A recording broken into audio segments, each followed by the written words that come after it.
name is Attorney Walter Knott with Disability Resolution. What we're going to be doing is going through the actual math as to what the SSI amount is per month, per year, what it is right now at the national average, going up to what the 1073 would be with the SSI Restoration Act, and then looking at other numbers at the 100%, 115%, 130%. What I realized was that as I sat here doing these calculations, I have not seen a single nonprofit, for-profit, general group, club, Facebook group, Twitter council, whatever you want to call it. I haven't seen a single mathematical analysis on these basic figures to date. I mean, the closest thing that I saw, which didn't include this type of analysis, was from Steve Goss, the chief actuary on behalf of the SSA, which were more specific numbers. But these numbers are like what SSI could potentially be, how much it would be per year at 8 million people on the program, with administrative fees of $2.555 billion added on top. And then compare to that how many times, right, you would need to multiply that amount to equate to what the country makes per year, 22 trillion. All right, so just to simplify that, if you had one ticket on a ticket book, how many tickets would you have available for the United States to spend money on at the entire cost of SSI benefits? Right? So let's say if you had 374 tickets, 374 was the cost of SSI. 373 was the cost of SSDI. You know what I mean? You had more tickets to pull at the cost of SSI. So let's go through the numbers. Let's not waste any time. Like, subscribe, or leave 5 stars. Leave 5-star reviews. It's in the bio below. That really helps me. Let's get through this. Here we go. What people on SSI are currently getting per month on average is $586. That's $7,032 a year. That is basically at 8 million people, totaling $56.25 billion. Not much money. If you add in administrative costs just for SSI, that's around $58.81 billion to go ahead and do the administrative functions that are required by SSI. Now, if you do the math, that comes to 374, right, tickets available. So if you took that amount and you multiply it 374 times, you would get to around what this country makes per year. So if you had 374 tickets in a book, right? Okay, I got this ticket, this ticket, this ticket. 374 tickets. One of those tickets represents the cost of what SSI does right now. And you would have essentially 373 more tickets left to pull of what the country makes per year. It's a lot of tickets still left, okay? Let's bump it up. Let's say that instead of having the average, $586 in 2021 per month, we bumped it up to everybody got the full amount, meaning there was no more in-kind support and maintenance rule.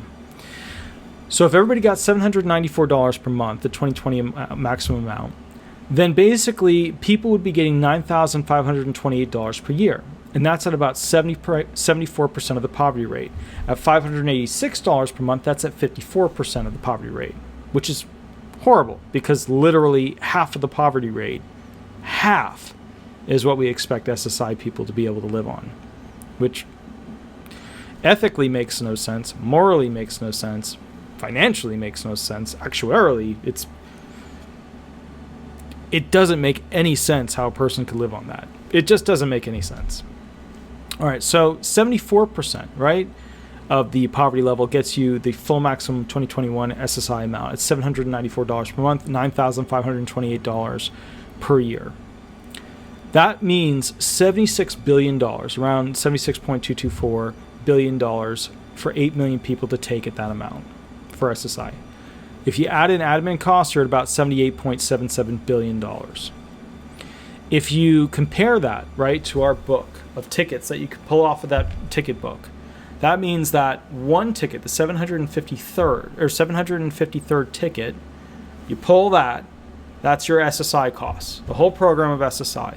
That means you still have 252 tickets left to pull that you can spend on other stuff in the country.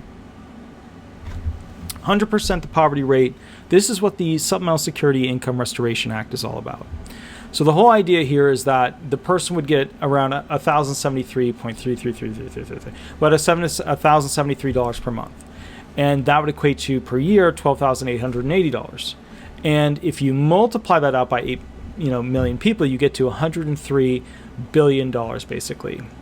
At $103 billion, you add on the admin costs, you're at basically $105.555 billion to make this program work. So we went from what it costs right now at $58.81 billion, now up to $105.5 billion, almost double of what it costs right now to go ahead and do the SSI program. But still super cheap, because going back to our ticket book, we can pull tickets to spend of all the money that the country makes. There's 189 tickets. The 189th ticket you spend on SSI. And that means you got 188 more tickets that you can pull off of that ticket book to spend on other stuff of the $22 trillion. Okay? That's just, to me, you know what I mean? Like, how do we not treat the SSI people better? It just doesn't make sense. It just doesn't make sense. Let's go to 115%. This is what I feel is a little bit more reasonable. I don't think 100% the poverty level is reasonable. I think 115% to SSI people is more realistic and reasonable. If we take 115%, that means they're getting $1,234.333333 per month. So $1,234 per month. They're getting basically $14,812 per year. And if we multiply that by 8 million people, how many people are in SSI, we get 118, we get, what would that be? That would come out to, 118 billion per year. And if we add on our admin costs, that equates to 120.555 billion per year. And if we compare that against our $22 trillion that we make each year, remember, the government doesn't get taxed. They get to keep 100% of their money, right? That they're doing. They don't, they're not like the rich people, like Elon, who's getting taxed at the 53% tax rate, or next year he'll be at 57 under the new rules. Gets to only keep 57% of his income, goes to the government for the rest of it, which is why the rich people pay more taxes than everybody else, but of course they have most of the money. $120.555 billion, that's what it would cost. Compare that against the $58.811 billion it costs right now. So we're basically going above double, right? That means that on your ticket book, you've got 183 tickets, right, that you could pull off this book to pay for things. And the bottom line is that at 183 tickets, 183rd ticket, boop, you pull that, you paid for SSI. 182, boop, you pull that, you paid for most of SSDI. There's still all these tickets left to pull to pay for stuff, right? Even if you used 50 tickets to pay for the military, even if you used 100 tickets to pay for the military, which it's not that much, but the point is, you still got a lot of tickets left over. Okay, that's 115%. That, I think, is more realistic for the baseline for what SSI should actually be. 130%. Okay, that means they're making $1,395.333, so $1,395 per month, $16,744 per year. That means 133 billion without admin costs for the 8 million people to take. With admin costs for SSI to be run, 135.555 billion. We got our ticket book. Our ticket book equates to basically 162 tickets, right, at that amount. So we got a ticket book. So 162 little things that we can pull off of it to pay for things. 162nd ticket that we pull, we just paid for SSI, and then we still got 161 tickets to pull off of that book to pay for everything else. Are you seeing like why it doesn't make sense, why we force financial slavery on disabled, impoverished people? And I get it. If a lot of you guys are like, well, we don't want them to use drugs, so we pay them less. But that's not really, if they don't have much money, they're more likely to go to drugs. They're more likely to go to alcohol. They're more likely to go to those things.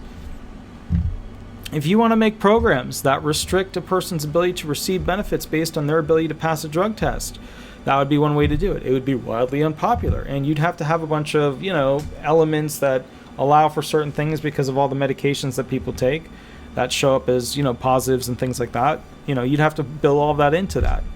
But I just, the funny thing is, there's no report out there with these numbers on it that I've been able to find. That's why I had to sit here and create it all. That shows what it would cost for SSI. Oops, this is too far back. To essentially be run. There's no program. There's no group. There's no union. There's no Facebook group, Twitter, council. I don't use Twitter. I don't know what the hell's on it. There's just none of that stuff. You guys need to mobilize. You guys need to start to figure out as 8 million people what you want. Create a group, create a system, create a thing to gather everybody together to go ahead and, promote what you want. You're 8 million votes. You could change a presidential election.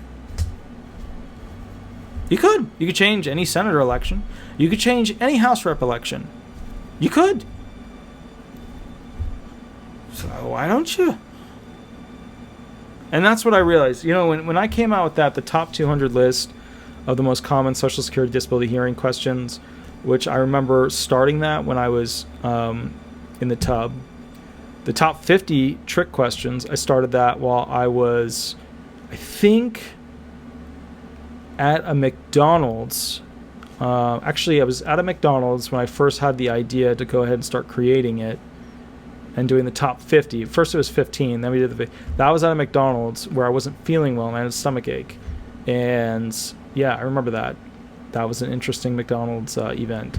So the bottom line is, we're creating all these things. And then I sat back and I realized nobody has these numbers simply put out there. And I'll put it right on the bio, whatever, pic or, little graphic or whatever, or icon. But nobody has these numbers up. Because the SSI people they didn't think about it to figure it out. What do you guys need? Let's write out what the average costs are. I'll do another video on that. What's the worst that could happen? You guys could all get together, create your own group, and then,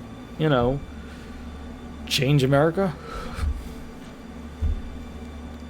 I don't know. I just think we should force our politicians, especially those that have been in government for over 30 years, and that's another thing. I don't think people in government should be allowed to be in government unless they've had to work in the private industry first. I think there should be certain requirements of experience that you should have. You shouldn't be able to get out of college and then boop, you're in.